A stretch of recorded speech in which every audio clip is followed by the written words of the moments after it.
Meeting is called to order. Please stand for the pledge.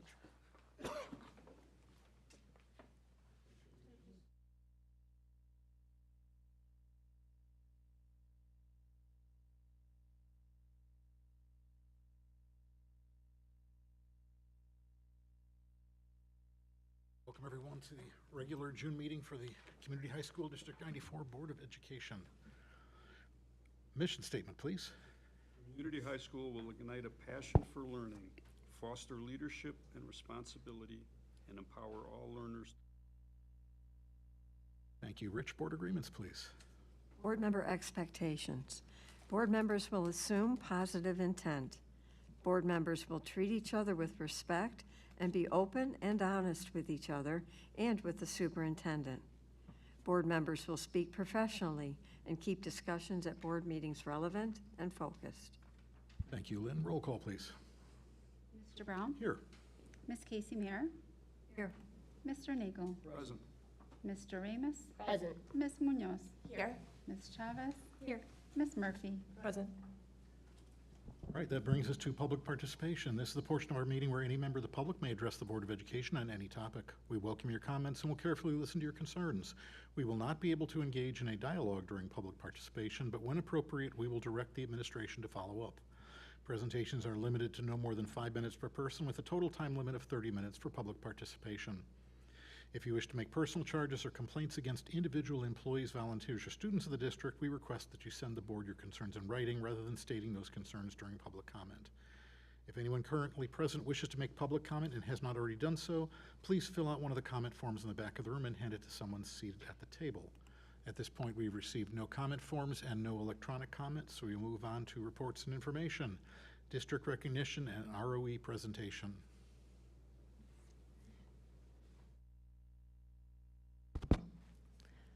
Good evening. My name is Amber Quirk. I'm your regional superintendent for DuPage County. I appreciate you letting me take just a few minutes of your time here tonight. I heard if I talk extra slow and the meeting gets out at 9, then Kurt has to buy you pizza. So that's my goal. I'm just kidding. I don't want to take too much time. And someone else from my office will be giving you a very specific presentation. I've been trying to make sure I get around to school districts so that they understand what it is that the regional office does and what we have to offer. I know across the county there's been turnover in school boards, so just keeping everybody informed of what we can do. And we have some new and exciting things that are coming up that I hope might be able to help out District 94. Just a little bit about me so you understand my background. This is an elected position. I was elected in 2022, similar to your all's elected positions. And then before that, I was the assistant regional superintendent, and before that, I was a principal, and before that, I was a teacher. I've also been an instructional coach in there. So long time in education. I've been living and working in DuPage County since 2001. I have 3 daughters. All 3 are teenagers right now. So there are a lot of hormones in our house. There are really 2 reasons why I wanted to come present to the board meetings, besides notifying you about what we do as an ROE. The other reason really has to do with there's a little bit of a negative narrative around education at times, right? And I believe it takes energy and effort to focus on positives. I see that that is something that District 94 does. I saw it all over your website when I was doing some research about you. About 2 years ago, year and a half ago, my daughter was getting ready to go to college, and I told someone I was really hoping she would go into education, and their response was, "Ugh, why would you do that?" And that kind of broke my heart, because I hope all 3 of my girls would become educators. I think it's a noble profession, and we really need to help the young people coming up know that too. So you, as Board of Education, you are the visionary leaders. You hire the administrators to implement your vision, and you do this for free. I just want to make sure I always say that so it's in the minutes that you're doing this for free. You dedicate your time, and it is really a big deal what you do to help drive forward your mission and vision for District 94 to be the best that it can be. And so the first part, just to talk a little bit about things I noticed about District 94 as an external stakeholder. First off, just some quick statistics. Your teacher retention is exceptionally high at 88%. So that's telling me, teachers want to be here. They want to work with the students. And over half of them have a master's plus. So one of the requirements of the ROE is to provide professional development. So for the teachers that don't have their master's and they want to do continuous learning, as your strategic plan talks about lifelong learners as a portrait of your educators, and we can help provide that. In fact, we can tailor it to what you need. So whatever kind of professional development you're looking for, please reach out to us for that. In addition, I noticed that you have a designation of commendable, which given the many challenges that I know you face as a district, you have a 6.9% mobility, and although the chronic absenteeism rate is at a kind of high number, I think it was about almost 30%, your student attendance is at 90%. So that's the good side, but you do have some challenges. You have an 87.5% graduation rate. And then, with that, you focus on those portraits. You have the focus of the students, the staff, and the system. That was pretty impressive, I think, on the strategic plan, to be thinking in terms of all the parts working together. I haven't seen that in any of the other strategic plans yet. And with that, on your strategic plan, I noted that your fourth area is focused on partnerships. And then you're able to back that up through things like you have the parent-teacher conferences, where you had about 30% of parents in the district attending. That's actually a very high number for a high school to have for parent-teacher conferences. That's really great. So showing that you're inviting parents in to be part of that, the greater community, and involving them. Number 5, your fiscal stewardship and resource alignment. I know Kurt and I had talked before. There had been a grant opportunity through a university that we were trying to bring to West Chicago. It didn't work out, but I'm always keeping you in mind. So with that fiscal responsibility, where you are a taxing body, the ROE is not. We actually have to fund ourselves through grants, either through the state or we have to go out and get competitive grants. And we have a grant writing consultant who's working with us. So if there is a need in 94 that you would like some support with, please reach out and we will work on that with you as a partner. I think, again, that partnership idea, the information you have about your alum on the website was also pretty amazing. I mean, just a few of them. Obviously, being a Purdue grad, the Scott Durking's name jumped right off at me. But that you have lawyers who are championing restorative justice and immigration reform. You have somebody who was a humanitarian providing aid in Ukraine, entrepreneurs. The person who co-wrote the gender equity guidelines for the NCAA, that's very impressive. And the fact that you're recognizing this and then hopefully helping students connect with the alumni, because we also do a lot to support college and career readiness as the Regional Office of Education. In fact, I know I've seen Kurt at Deos before, many times at the board meetings. Deos bought the intermediary license for School Links, which I see is on your agenda for later, for approving the base for it. And then the ROE just purchased the second year. So we really want to help support students getting connected to those career opportunities the best that we can. And so hopefully that's really going to help your District 94 students as well. I did see a lot of other really great positive things. I have a lot of notes. I'll probably shorten this up a little bit. But, as far as academics, you do have your STAR credit recovery program. We have the regional safe school and alternative education programs. You're always welcome to send students to us. But I see it, you also have on the other side of things, you offer dual credit for students, which is huge to be able to help them get to where they need to go with their college opportunities. You have honors classes and advancement. And again, just trying to support in college and career readiness. I know that a few years ago we were here for the Superintendent Collaborative. We do offer networks at no cost for educators.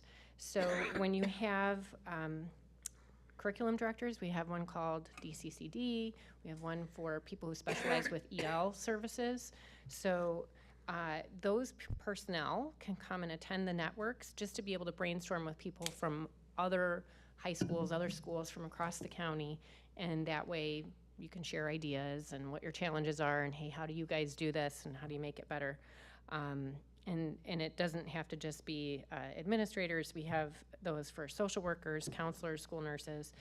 Paula is going to probably talk about hers. Safety, where again, I see your leader, and that's really important. We do also, besides that safety network, we offer a safety summit every year.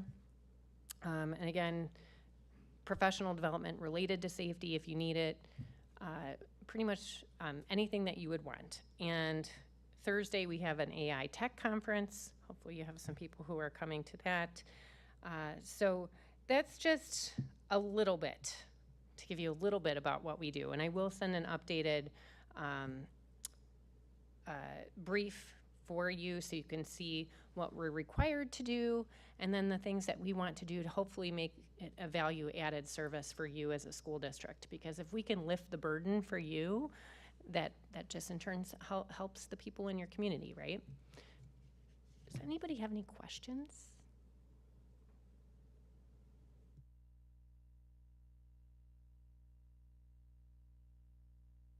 Nope. Trying to use my wait time. Great. Okay. Well, thank you for your presentation, and thank you for all the good work that you do for our school. Thank you. Happy to help. All right, that brings us to trauma-informed presentation.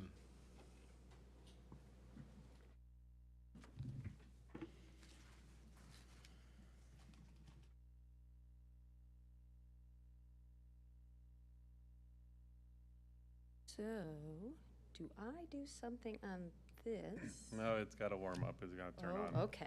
Well, while it's warming up, I will pass out something else and talk a little bit about what you have in front of you.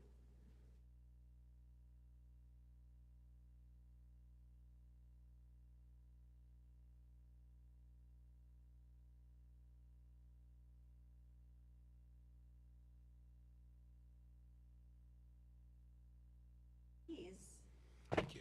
you're welcome, are different.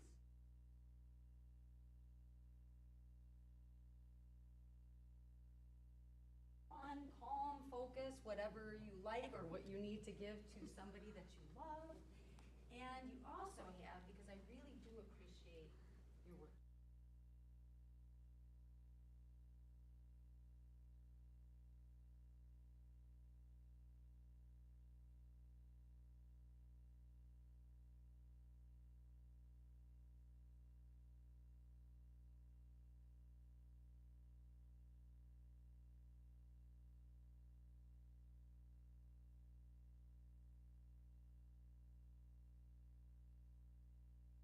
One is having a hard time focusing. Something that's more sensory to maybe breathe. Oh, it doesn't matter how old, adults like them, kids like them, and it's just somewhat like a fidget, a reminder that really the best thing we can do before anything is to take a breath and keep ourselves calm, not to exasperate a situation.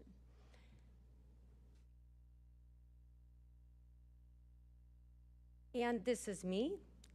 Oh, that was me. I've got 3 kiddos, and I've got one that has graduated from Texas Tech and finally in his adult job in the oil fields of Texas. Drives me crazy, but he's happy and making probably 4 times what I did when I started teaching. My middle is going to Northern for actuarial science. I didn't even know what that was, and I taught math. And my daughter is going to be a junior next year. And she is, just like Amber was saying as well, that 16-year-old daughter. It is awesome, but there are hills and valleys. And I don't think that trauma evades anyone. At some point, we hit it, whether it's in our own lives or if it's secondary. Maybe in your own positions. I know we have a social worker, if I remember right, on the board, and a school nurse on the board, an engineer, and I know our school board president. You've been on here and you've got all the experience, right? So with all of us here, we're going to experience or know somebody that has and have that empathy and sympathy for them. So I really applaud you in going to that trauma responsive practices. And when you think of the levels of trauma, you can be informed. That just means you know what it is. Then you get a little bit more into it and you know how to respond. But we can go even deeper because our kids are at school more than they're at home. And it is a place where we can have healing and not re-traumatizing. So it's how a teacher, how a staff member, a custodian, the cook, anyone approaches. It's how we think about kids, how we take their mannerisms. So they feel if a kiddo or student feels appreciated and cared for, they want to come to school. The classroom, the environment, it's safe, emotionally and physically. Physically, that's the easy part. The emotional part sometimes, because we come in, sometimes we've had a bad day. And we have to understand our triggers. Giving our students and our faculty that good routine so they know what's coming up is important. They know what to expect. There's no surprises.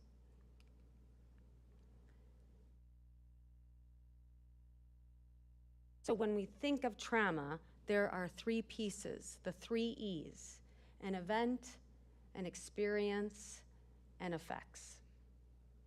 That event can happen to all of us, and we can walk away feeling differently. It just depends where we're at and how resilient we are. It can be something that is ongoing, where we don't know the end, or it could be once. I saw something that was violent. I saw a loved one, get hurt, and maybe that's repeatedly. They're coming to school. Do they have their homework done? Did they sleep? Is this consistent? Does the teacher see this as the kiddo sleeping? Not caring because they're numb? Hyper aware because they don't know what's going to happen next? Those are things we think about when they have that experience, because it's disrupted how their brain actually works. And that can have long-lasting effects, not just in school, but into adulthood. The good thing is schools can help that. So I was going into this a little bit already. Have any of you heard of ACEs, adverse childhood experiences? It's very easy to look up and take that little quiz, but that's something that I would say is better to take on your own. Most people have one. Many people have three.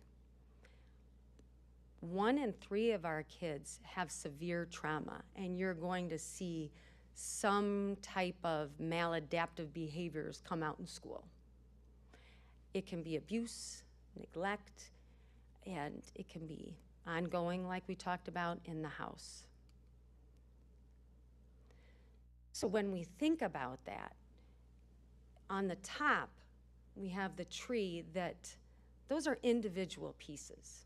Domestic violence, substance abuse, emotional, sexual abuse, depression, physical, emotional neglect, divorce, mental illness, incarceration. That we can understand a little bit easier and help. It's the underneath the soil that is harder, that we really have to pay attention to, because that's our systemic, ongoing trauma for many people. Poverty, discrimination, community disruption.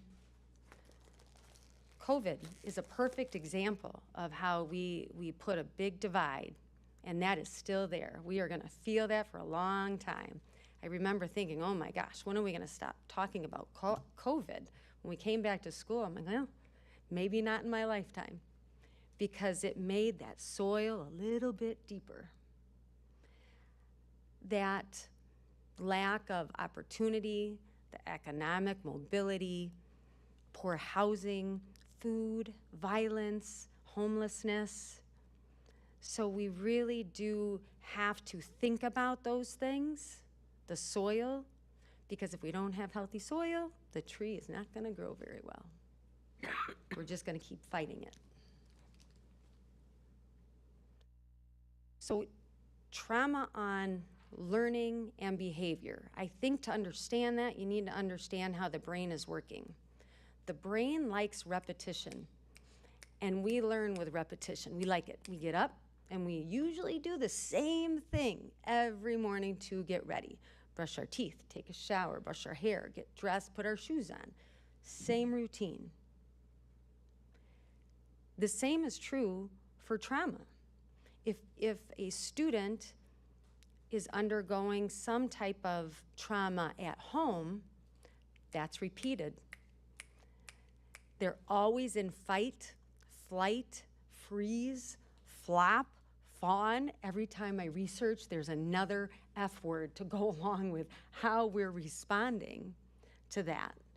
And you can imagine what that does. That student comes in, and they're always in the front of their head. They're always in that, like this state. They just don't know when it's going to happen. They're not even at home. Nothing happened at school. But maybe it did because they weren't paying attention, because they're thinking about home. And it comes across as disrespectful. And the person is having a bad day. The staff member's having a bad day. And can you stop clicking the pen? And that student's not going to stop clicking that pen because they are embarrassed now. Now they're not listening to anything. Now they kick the teacher's desk. The dean has to get the student, and it's re-traumatizing the student. And the staff member has no idea that that's happening because the student doesn't want to share it. And the parents don't want to share it. It's embarrassing. So they're in that survival brain. They are flooded with that cortisol, all those not really good hormones. So we all have that invisible baggage. If you think about that, what are we bringing in our backpack? Re-experiencing, what are those intrusive thoughts? I'm sure some, when I'm saying different examples, you might have thoughts in your head. And it might be personal, it might be secondary. That is going to affect academics. It's going to affect their focus. And unfortunately, it's not something, when it's trauma and they're in survival mode, you can't tell them to just try harder. I remember thinking that years ago. I remember thinking that. Like, we just have to try harder. The same thing happened to that student that happened to you. Why can't you deal with it the right way? That's re-traumatization. That verbiage is re-traumatizing because you've compared two people, and we can't do that. So they're in that hyperarousal. They're easily startled. If you walk into someone someone's office, someone's classroom, and they are always like this, it's because they're used to having to be on guard. Aches, headaches, maybe why they're not coming to school, poor attendance for staff, poor attendance for students. Avoidance, they just avoid that class because they're nervous, anxious, for whatever reason. In this one classroom, it triggers them for some reason. And then the cognitive and mood, it changes. They withdraw. They quit going out for activities. And it's just that negative self-talk. So I purposely brought this back up because I really want you to think about how trauma does physically alter kids' brain development. Their brain is not the same as someone that has not undergone trauma. They've done scans where adults and students, there's actually little blank spots in their brain, but it's very placid. It can come back with care. We just have to care. We have to ask questions. We can't control. That's where it goes wrong, because well-meaning people are trying to motivate. Well, if you don't do this, this is going to happen. That's just scaring. That's adding more anxiety. That's not going to help. And it's always what we want to do. We want to motivate. But a kid with trauma, they need to be heard. So the student comes down with the dean because the teacher called for the clicking the pen. And the dean says, "Do you want to come into my office? Seems like you might be having a bad day." I've had those. That's much different than saying, "Getting called down to the office again?" Much different. Student comes in the office. "Would you mind if I close the door?" You want the student to have privacy. So you're saying, I just want to make sure that you feel you can talk and you have privacy, but I want you to feel safe with that. They have control. And you can see students, when they're treated like that, boy, does their body language just relax, because they know this person isn't controlling them. And you may feel like that too. I know I don't like to be told what to do, but I'm an adult and I have a job and I have kids and I have a house, and sometimes you're going to get the bill that says you have to pay your bill. But I've worked through. I understand resilience. I get that. We need to help our kids get there, and they can. They don't have to stay here forever. But 1 in 3 of our students are going to be there. So it's a mind shift. Instead of, "What is wrong with you? Why do you always do that?" What happened? And there's an awesome book that I have in the resources, along with the one in the corner, "What Happened to You." Actually, that is the book. I think it's Ginsburg, Dr. Ginsburg. And he talks about, we're not raising our 5-year-old or 16-year-old. We're raising our future 35-year-old. So give them the confidence they need, the support they need of where they're at, how much support do they need, but don't figure it out for them. Just support them to get there. Ask those questions. Get them there. So the shift from traditional to trauma-informed behavior is seen as defiance. It's a deficit. Instead, we look at it, it's just communicating their need. And we have to decipher what that need is, because it's not going to come out very clear to us all the time. When we think of how that student can rely on adult control, discipline, why don't we try to think, where can we offer flexibility and choice? Where can we stop the power struggles that create an escalating event. Focusing on what is wrong with a child, let's move to what is right with a child. That child might not have had the homework done, but they still came to school. Goal compliance in a traditional way, but our real goal, it's all about relationships. It's not teaching something extra, it's a mind shift. So we want to, and when these students are in that fight, flight, freeze mode, you cannot reason with them. They're in an emotional state. And if they need a break, give them the break. They're not ready to talk. It's a power struggle trying to force that. So just helping students regulate. Maybe it's a fidget, maybe it's a sticker.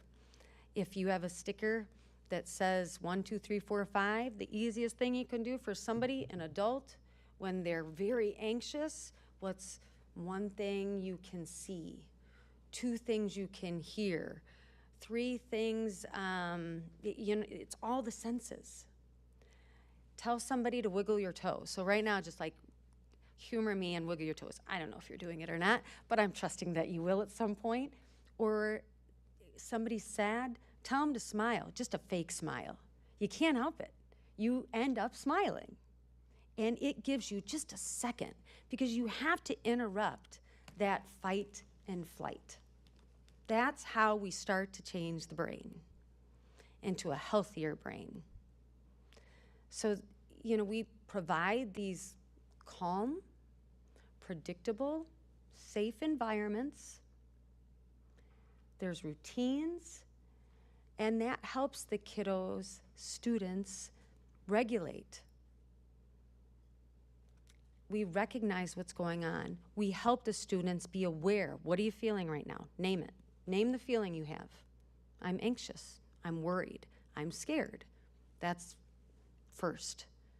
Recognizing, being aware of others. How are others feeling? Relationship building, problem solving, and then helping them express those emotions appropriately. And we do that a lot just with modeling. How do we treat each other in the halls? Do we really know each other? Are we meeting the students at the door? Do we know their names? So when we move to restorative practices, we have that affirmative language, questions. It's small, it's impromptu conversations, groups or circles, just a time to connect. That could just be very informal in the hall. And we also have those formal conferences. So restorative practices happen most of the time informally at the beginning. When we get into discipline and you're trying to help, that can look a little different. So just to recap a little bit here, when harm is done, we lead with questions. We help de-escalate. We help repair just with asking those questions. What were you thinking at that time? What have you thought about since? Who's been affected? And what needs to happen to make things right? Let them answer the question. This allows them to be heard too. So we have that, just the ecosystem of that healing where we are aware, we can find that balance and create meaningful connections. If we can have every student have at least one good connection in the building, that's healing. There is some kind of connection there. They feel like this person is trusted. It's a go-to. It's different than when we went to school. Do we know our neighbors? Do we go to different community outlets together as a family, riding bikes I mean, it's just so different. So building those connections, we actually have to go out of our way to help kids build connections.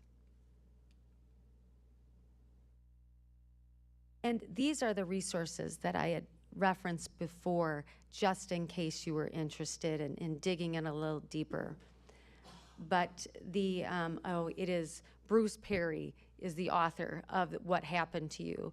And Dr. Ginsburg is the one that talked about raising a future 35-year-old, which is an amazing book. And I do really have to give applause to Gilda Ross. She is with GPS, and she has all these awesome authors on every week.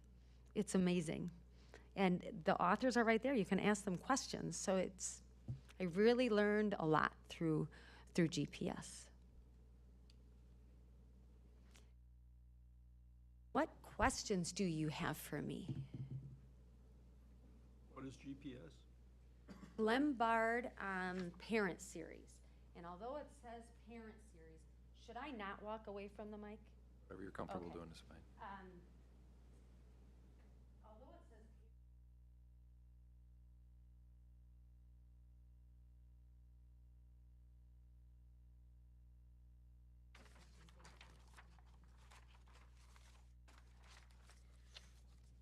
Very good, thank you. Thank you for an excellent presentation. It's a lot to think about. Thank you for the reading suggestions. All right, that brings us to Executive Director of Business Services report.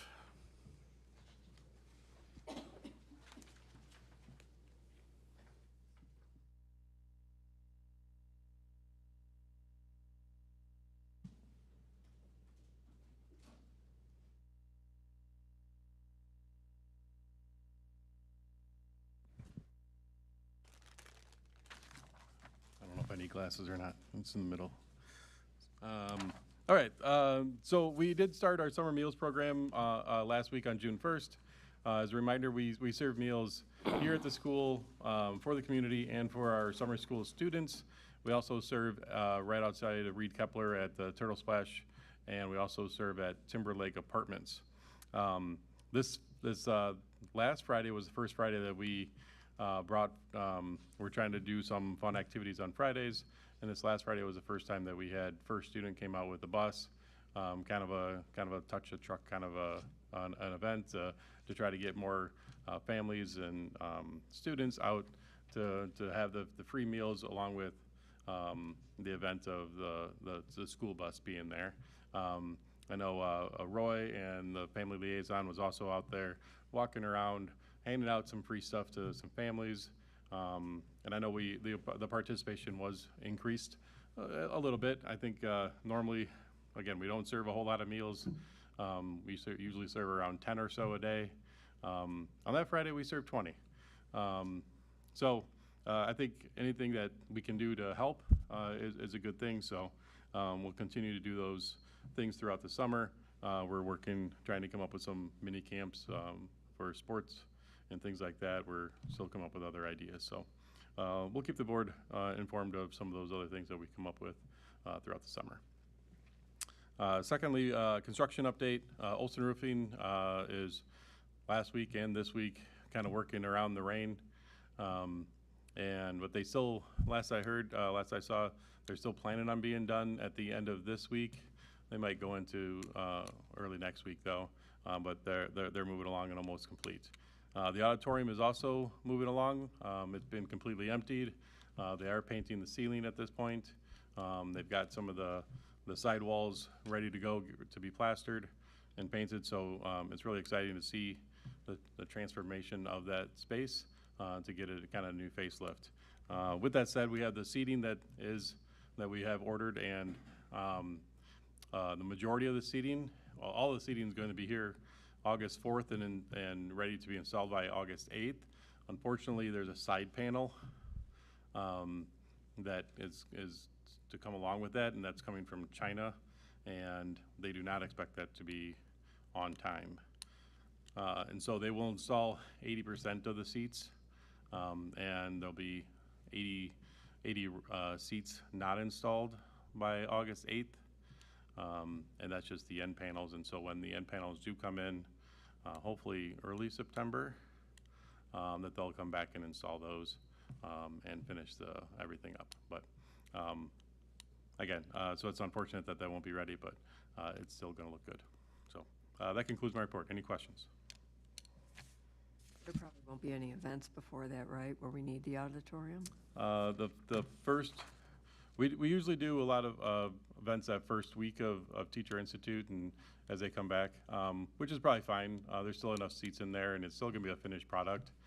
It just isn't gonna be, it's still gonna look like a finished product, it just isn't gonna be completely finished. I do know our drama they are planning like a September 18th, 19th event. They have some sort of a program going on. So the hope is that we're ready by then. Thank you, Dan. Thank you for that. And now for the last time, our interim Executive Director of Human Resources report. Carrie. Dun, dun. Thank you. I'm pleased to report that our building administration has done an excellent job securing qualified teachers for our school district for next year. I believe we're ahead of schedule. At this time, we only have 2.6 FTEs to fill with teachers, 0.6 in ESL, and 2 full-time positions, 1 in industrial arts and 1 in orchestra. The industrial arts one will be a little more challenging, and we're going to work pretty hard to do it, but our administrators are working hard at it right now. In regards to support staff vacancies, we have 4 positions open, 2 special ed paras and 2 custodians. And again, our team is working hard to complete that. As you know, Dr. Jessica Ivanelli will assume the HR leadership role as of July 1. Over the past several months, she has dedicated 4 full days of her own time for transition activities. She also has followed closely our HR communications. We gave her access to our emails, our HR, and she has checked them daily. That's part of her breakfast routine. Some people read the newspaper. Jessica reads HR emails. And so because of her commitment and preparation, she will be well prepared her first day with a strong foundation and a clear understanding of her new responsibility. Of course, there'll be a startup period, and it will take a little time for her to get fully up to speed, but she is extremely fortunate to have the full support of the administration and her colleagues in the district office, especially Lynn Booth, the HR specialist. Dr. Ivanelli is excited, and she is extremely talented and bright, and when you combine those with her education and her many professional experiences, I am confident she'll do an excellent job. Naturally, with Dr. Ivanelli stepping in, my time in the district is coming to a close, and I want to express simply and sincerely thank you for this opportunity. It's been an honor. I appreciate it. Thank you. It's been an honor to have you here. Thank you for your report and thank you for your service. All right, principal's report. So at the end of May, our administrators had the opportunity to participate in a PLC at Work conference. The information gained from this conference is going to continue supporting the implementation of a PLC model at the school. As we move into year 2 of our PLC work, professional learning is going to focus on PLC question 2, which is how do we know if students have learned it? To answer this question, teacher teams will continue to work on identifying essential standards, developing common formative assessments, and analyzing student data. This work will help teams establish clear expectations for student learning and create a consistent process for monitoring student progress. Participation in the conference provided administrators with a common understanding and tools to support PLTs as they use student learning data to inform instruction. The conference also reinforced the strong connection between PLCs and MTSS. Effective PLT teams use common assessment data to identify which students require intervention, then work collaboratively to provide supports. As a result, strengthening connections among PLCs and student intervention teams remains a focus and an area of learning during the 26-27 school year. This work supports a school-wide approach to ensuring student success in which responsibility, for student learning is shared, and all staff can play a role in identifying and responding to student needs. Our West Chicago staff also worked with the city of Chicago during the community's hosting of Union Pacific's Big Boy to coordinate the sale of parking spaces as a fundraiser for Student Council. A special thank you to Dan Oberg and Dave Pater, who took the lead on this event and turned this unique opportunity into a successful fundraising effort. Students, parents, teachers, and staff volunteered their time to support the event. In addition, several food trucks participated and donated a portion of their proceeds to Student Council. Student Council raised approximately $9,000, which will help offset the cost of prom. We are also in the process of completing all items listed for the assurances within the 30-day timeline. The pending items are the 2 board policies, which will be presented at this meeting for a review and approval. This work has included revisions to policies, procedures, forms, and student support processes to ensure alignment with applicable requirements related to student rights and withdrawal procedures.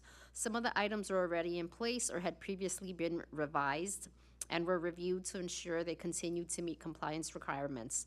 Documentation related to these completed actions will be submitted within the 30-day timeline once the associated board policies have been approved, reviewed, and approved. We're also actively working on the 60 and 90-day action items and remain on track to complete all remaining requirements within the established timelines. Attendance. During the 25-26 school year, the average daily attendance was 90.12%, compared to 2023, where we had 90.2, and 2024.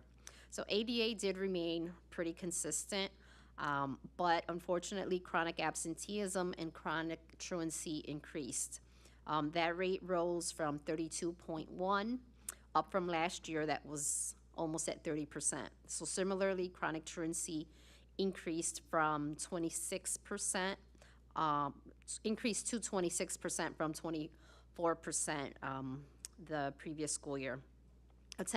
Attendance challenges continue to disproportionately impact students experiencing homelessness, English learners, students receiving special education services, low-income students, and Latino students.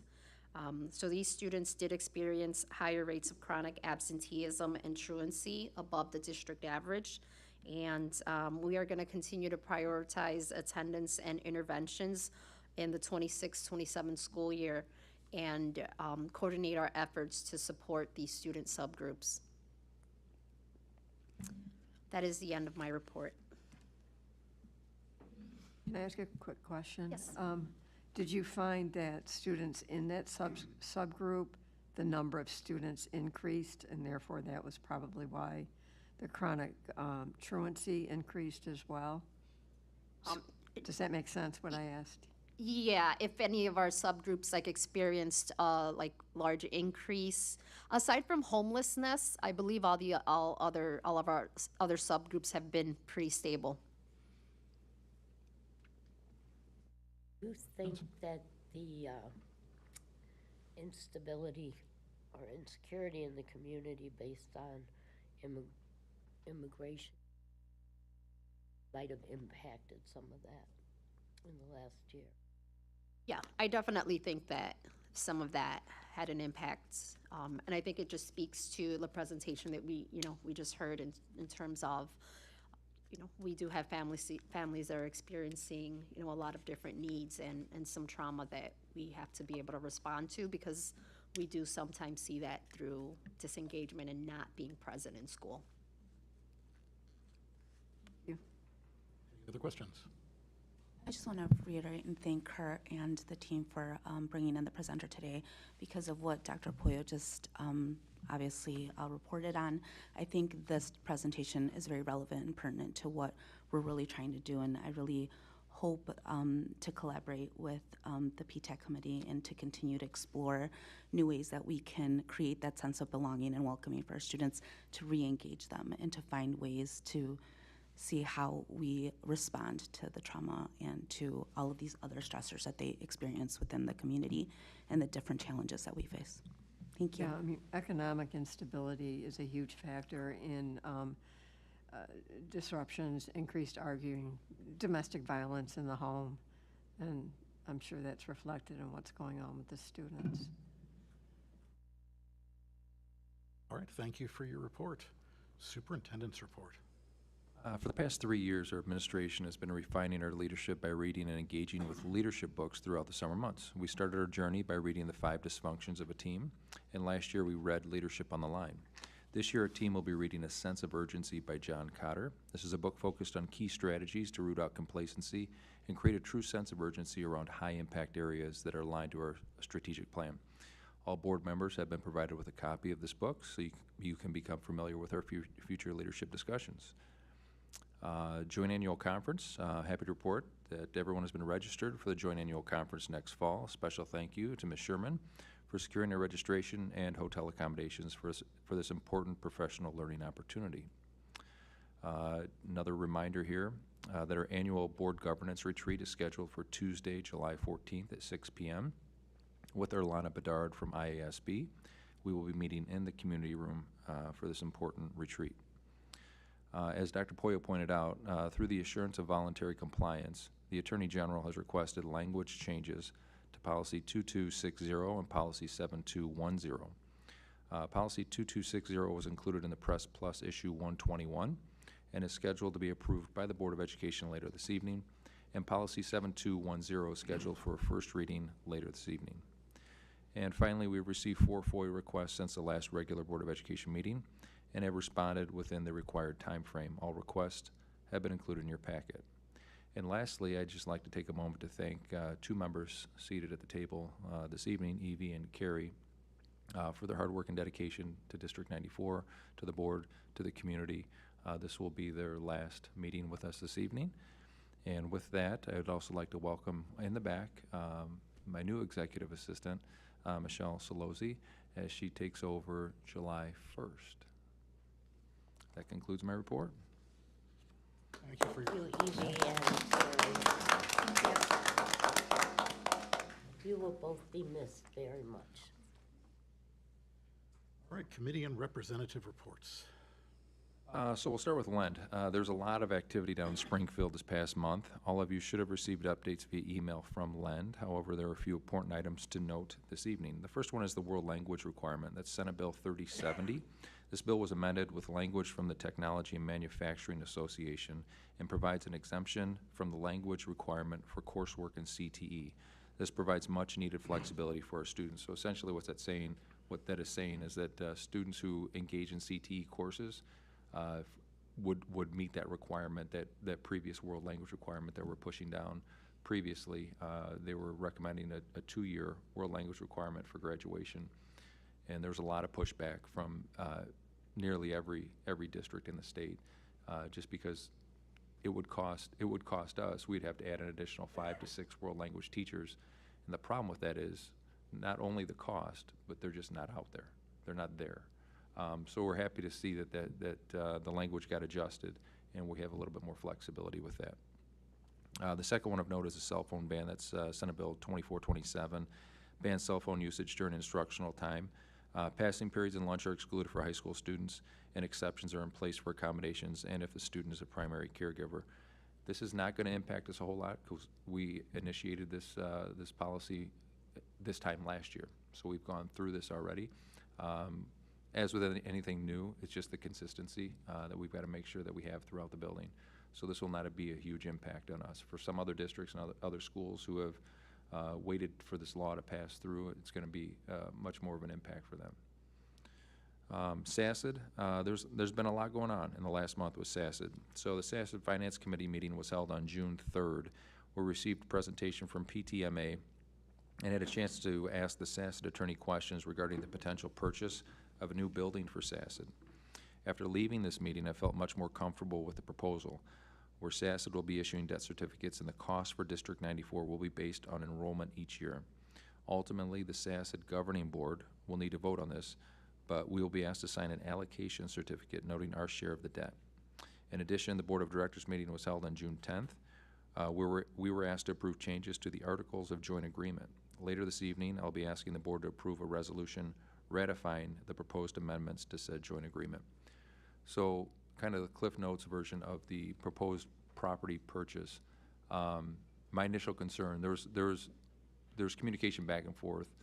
My initial concern was that we were going to be locked in to debt, that we were going to issue the debt, we were going to be locked in based on our previous enrollment, which was going to be significant, and it was going to stay at that same level for as long as we're in SASIT. What the attorneys verified with us, and Dan was in that meeting as well, is that it's going to, our portion of the debt is going to be dictated by the number of students that we have enrolled in SASIT. So if we identify students that we can meet their needs in a more efficient manner and better way, that will reduce our debt year over year. If by some chance, 5, 10, 15 years down the road, we decide to exit the special ed cooperative, then our cost of the debt will revert back to the average of the previous 5 years of enrollment before the debt was issued, which is significant. So by staying in SASID and looking for creative ways to educate our students more effectively, maybe in other locations, or maybe bringing some students back in here where we can educate them, we reduce our overall cost towards SASID year over year. The downfall to this is that the proposed property is in Oak Brook, and that negatively impacts us more than anyone else, because it's going to add a good 10 to 15 minute bus ride for our kids each way. So I'm not overly thrilled with the location. Nothing has been solidified yet. I know there was a proposal and then a counter offer. I think we went in at $35 a square feet. They came back at $45, so we're going to do another counter proposal at $39 a square feet. And that comes out to around, what'd they say, around $6 million, $5 to $6 million for that building, which would be significantly less than the $25 million debt certificate that they initially wanted to issue. And then there's all these other hidden costs that are going to be associated with purchasing a large property, but I'll keep you informed should this materialize. What kind of property is it currently? Well, it's a vacant property. It was a former business. I don't know what was in there before, but it's, I think they were saying it's not going to require a tremendous amount of change. I mean, it's already separated into offices that can be just transferred into classes, and they're anticipating everything being completed within a year, right?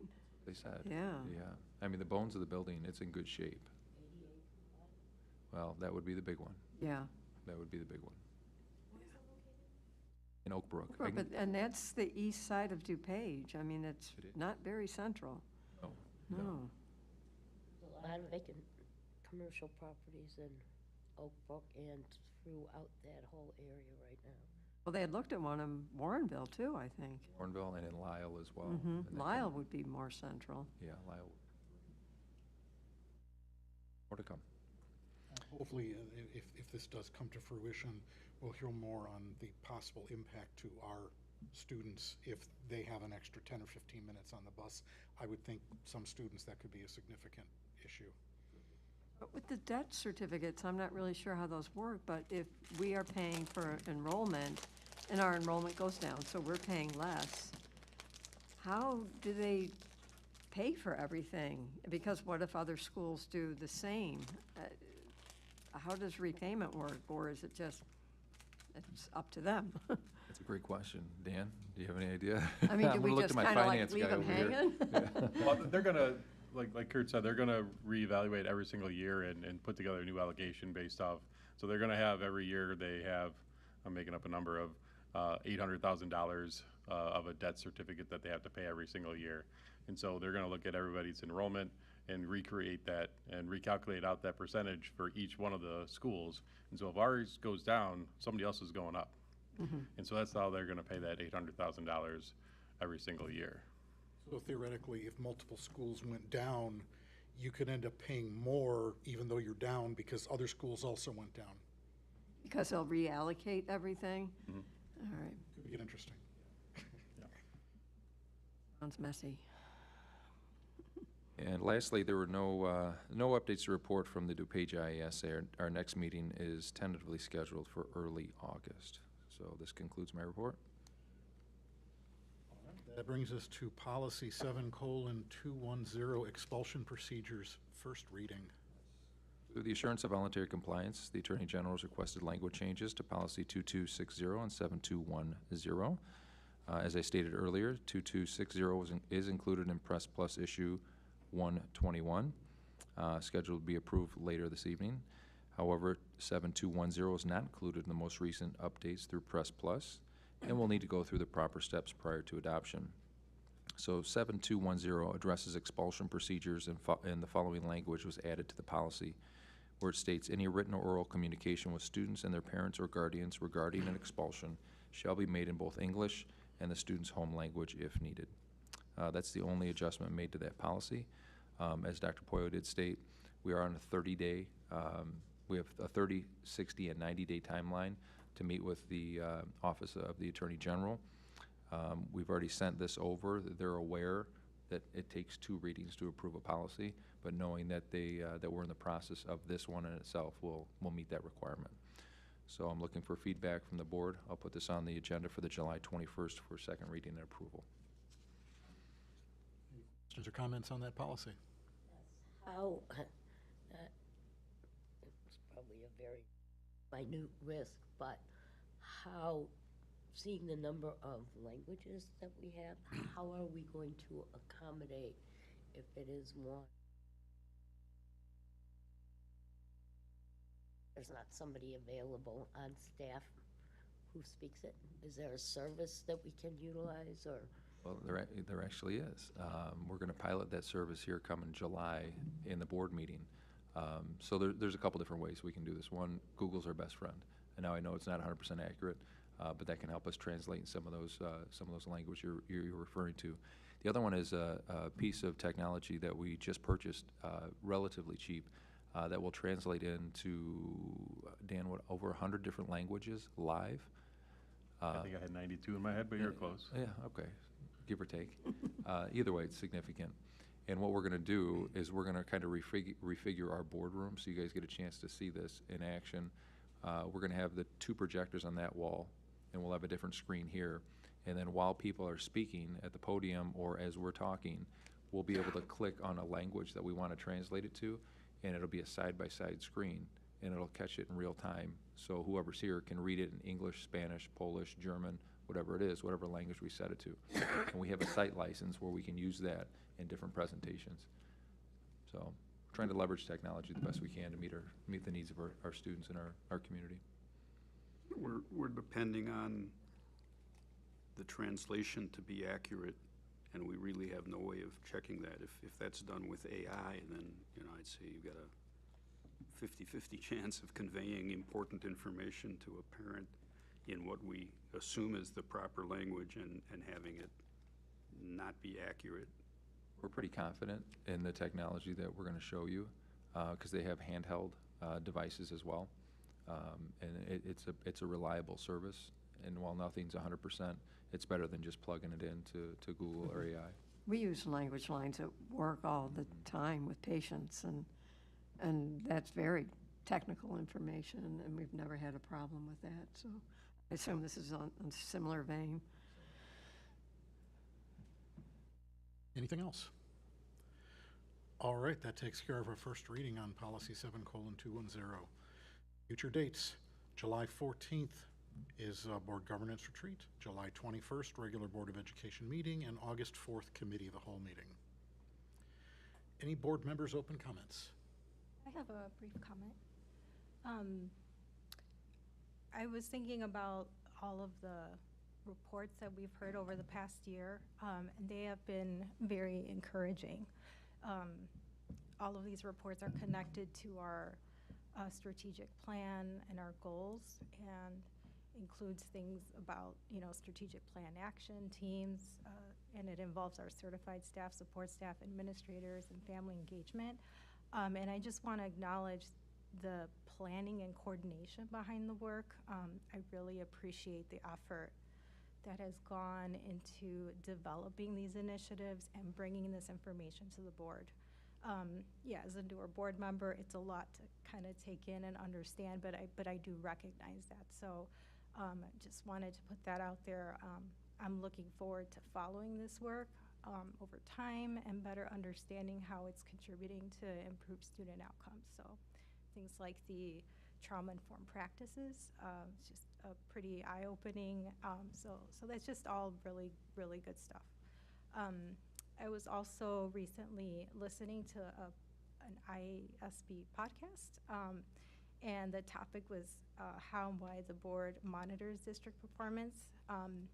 And it reminded me that there is an in-district workshop that offers a focus on helping boards strengthen the connection between goals and performance and student outcomes. So with that in mind, I thought it'd be good to request that we place a discussion on a future agenda about whether this in-district workshop would be a good use of our time. I think it'd be a great way for the board to support the work that we see happening between admin and teachers and things like that. So that's pretty much it. You send me the link or the information to the workshop? Yeah, happy to do that. Yeah. Thank you. Mm-hmm. Any other comments? Just for clarification, under the superintendent's report, it's mentioned the annual board governance retreat. I want to clarify, we're not obligated to have a board governance retreat annually.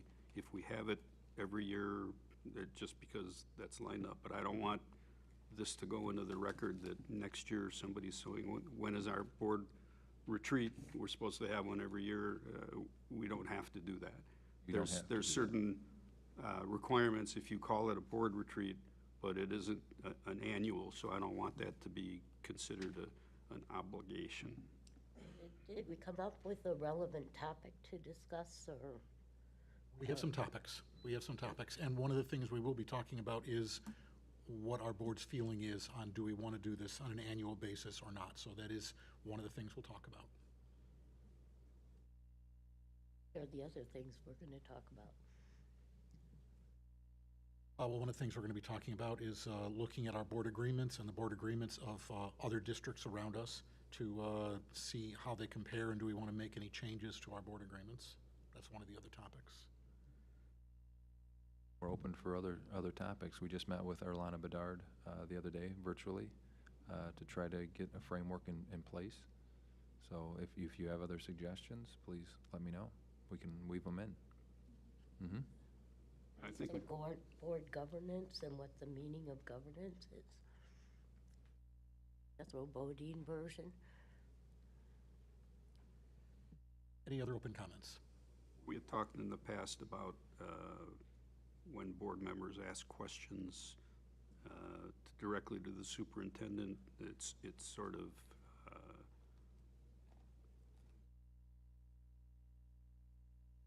if a question is asked at a board meeting, everybody knows who's asking. If a question is asked anonymously to the superintendent and the answer is made, the rest of us don't necessarily know who's asking the question. And we talk about learning how board members think and what to expect. It, to me, would be better to discuss whether or not that information should be included with the answer. Yes, especially when we talk about transparency, I think that We is can- a topic that should be revisited. We can revisit it. We did have that discussion about a year ago, and the board did make a decision, but we certainly can. I don't think we had that discussion. Yes, we did. We did have that discussion. I remember talking about it. And to revisit it. Well, that's something that can be brought up at the governance retreat. Well, adding topics or. Any other open comments? Any future issues? All right, that brings us to consent agenda. Does anybody wish any item removed from the consent agenda for separate action? Hearing none, the recommended motion that the Board of Education approve the consent agenda for the minutes, financials, and reports. I'll move. Second.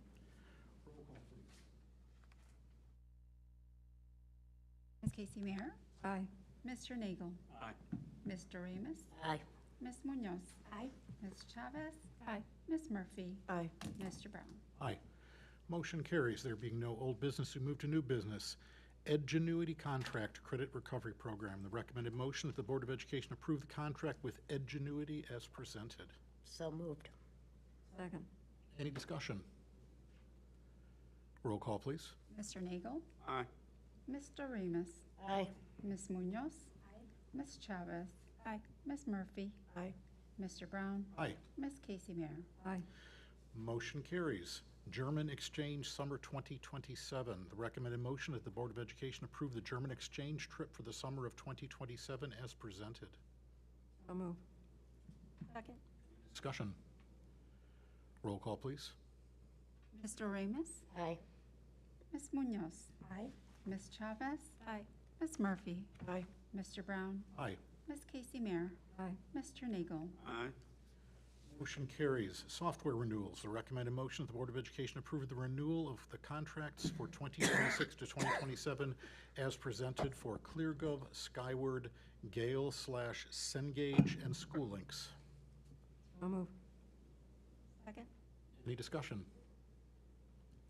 Roll call, please. Ms. Munoz? Aye. Ms. Chavez? Aye. Ms. Murphy? Aye. Mr. Brown? Aye. Ms. Casey Mayer? Aye. Mr. Nagel? Aye. Mr. Remus? Aye. Motion carries. NPPFA Benefits 403B/457 Plan Documents. The recommended motion is the Board of Education approve the resolution to adopt Wise Choice for Educators as presented. So moved. Second. Any discussion? Roll call, please. Ms. Chavez? Aye. Ms. Murphy? Aye. Mr. Brown? Aye. Ms. Casey Mayer? Aye. Mr. Nagel? Aye. Mr. Remus? Aye. Ms. Munoz? Aye. Motion carries. 2026 Annual Furniture Purchase. The recommended motion of the Board of Education approve the quote from Warehouse Direct Displays, Illinois, in the amount of $12,804.10 for various classroom and office furniture. So moved. Any discussion? Roll call, please. Ms. Murphy? Aye. Mr. Brown? Aye. Ms. Casey Mayer? Aye. Mr. Nagel? Aye. Mr. Remus? Aye. Ms. Munoz? Ms. Chavez? Aye. Motion carries. Pool area tile repair. The recommended motion is the Board of Education approve the proposal from Royal Tile Installation, Inc., Carroll Stream, Illinois, in the amount of $12,200 for the installation, labor, grout, and supplies for tile repair of the pool. So moved. Discussion. Roll call, please. Mr. Brown? Aye. Ms. Casey Mayer? Aye. Mr. Nagel? Aye. Mr. Remus? Aye. Ms. Munoz? Aye. Ms. Chavez? Aye. Ms. Murphy? Aye. Motion carries. Pride Spirit Pump Partnership Agreement. The recommended motion of the Board of Education approve the Pride Spirit Pump Partnership Agreement as presented. So moved. Discussion. Roll call, please. Ms. Casey Mayer? Aye. Mr. Nagel? Aye. Mr. Remus? Aye. Ms. Munoz? Ms. Chavez? Aye. Ms. Murphy? Aye. Mr. Brown? Aye. Motion carries. Approval of the 100th anniversary branding banners and signage. The recommended motion, the Board of Education approve the quotes from Bannersville in the total amount of $11,475 for the purchase and installation of 100-year anniversary branding banners and signs. So moved. Second. Is there any discussion? Roll call, please. Mr. Nagel? Aye. Mr. Remus? Aye. Ms. Munoz?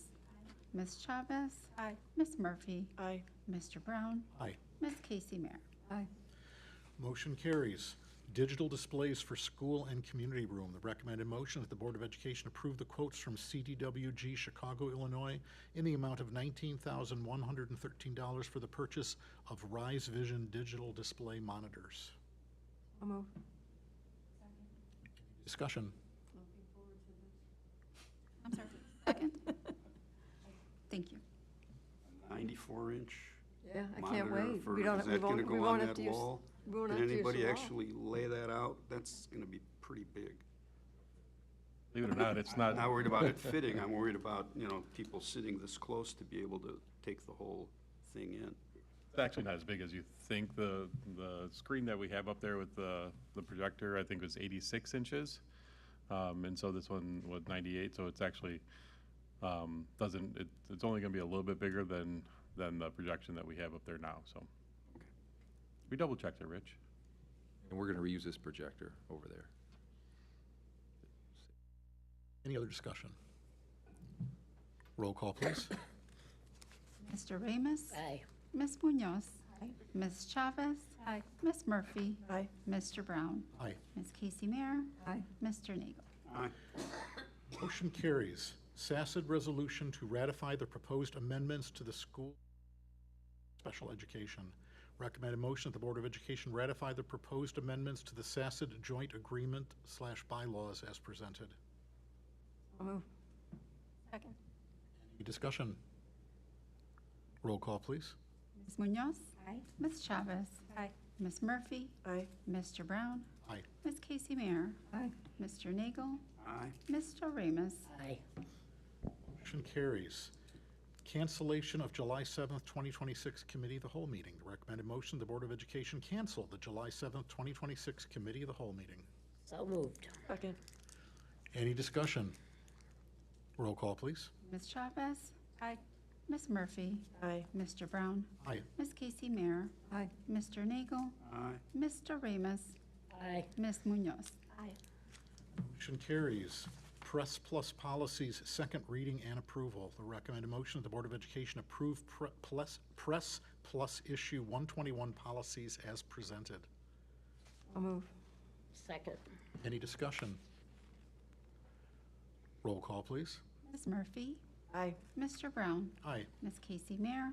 Aye. Mr. Nagel? Aye. Mr. Ramos? Aye. Ms. Munoz? Ms. Chavez?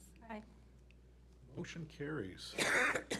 Policy 6:315, high school credit for students in grades 7 or 8, second reading and approval. Recommended motion is the Board of Education approve policy 6:315 as presented. So moved. Any discussion? Sorry, who's second? Thank you, Penny. I have a question. So the numbers that you have for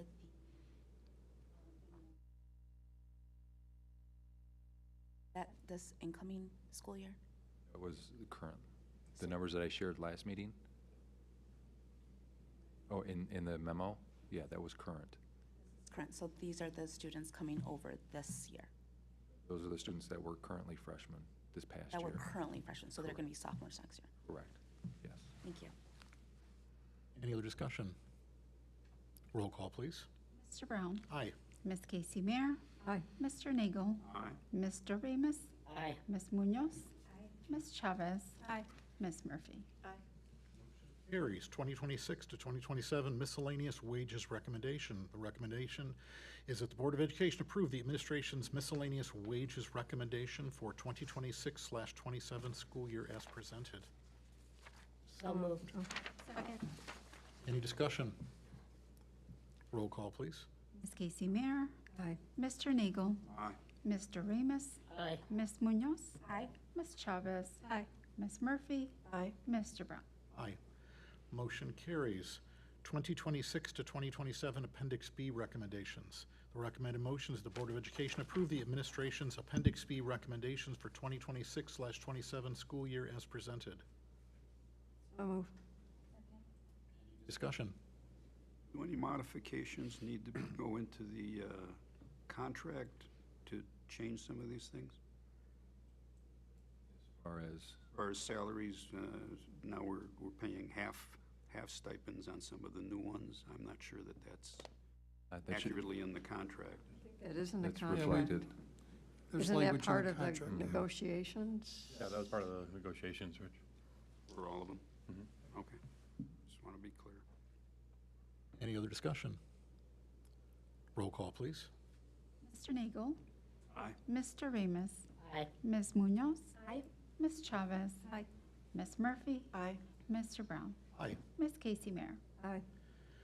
Motion carries. 2026 to 27 staffing recommendations. The recommended motion, the Board of Education approve the administration's recommendation for an additional 1.0 FTE support staff family liaison position and a 1.0 FTE PEL nurse for the 2026/27 school year as presented. So moved. Any discussion? That nurse position changed to a PEL? We took your feedback, and we took a second look and review, and we're coming back to you with that recommendation. So thank you for your feedback. Yeah, thank you. Any other discussion? Roll call, please. Mr. Ramos? Aye. Ms. Munoz? Aye. Ms. Chavez? Aye. Ms. Murphy? Aye. Mr. Brown? Aye. Ms. Casey Mayer? Aye. Mr. Nagel? Aye. Motion carries. Executive Director of Specialized Services. Recommended motion is the Board of Education approve the title change and contract with Megan Payleitner to serve as our Executive Director of Specialized Services as presented. So moved. Second. Any discussion? Roll call, please. Ms. Munoz? Aye. Ms. Chavez? Aye. Ms. Murphy? Aye. Mr. Brown? Aye. Ms. Casey Mayer? Aye. Mr. Nagel? Aye. Mr. Ramos? Aye. Motion carries. Personnel report. The recommended motion is the Board of Education approve the personnel report as presented. So moved. Second. Any discussion? Roll call, please. Ms. Chavez? Aye. Ms. Murphy? Aye. Mr. Brown? Aye. Ms. Casey Mayer? Aye. Mr. Nagel? Aye. Mr. Ramos? Aye. Ms. Munoz? Motion carries. That's all the business for open session. We will be going into closed session. There will not be any action taken after closed session. The recommended motion to the Board of Education hold a closed session at 8:21 p.m. for the purposes of litigation when an action against, affecting, or on behalf of the particular public body has been filed and is pending before a court or administrative tribunal, or when the public body finds that an action is probable or imminent. So moved. Second. Roll call, please. Ms. Murphy? Aye. Mr. Brown? Aye. Ms. Casey Mayer? Aye. Mr. Nagel? Aye. Mr. Ramos? Aye. Ms. Munoz? Aye. Ms. Chavez? Aye. Motion carries. We're going into closed session. Let's take 5.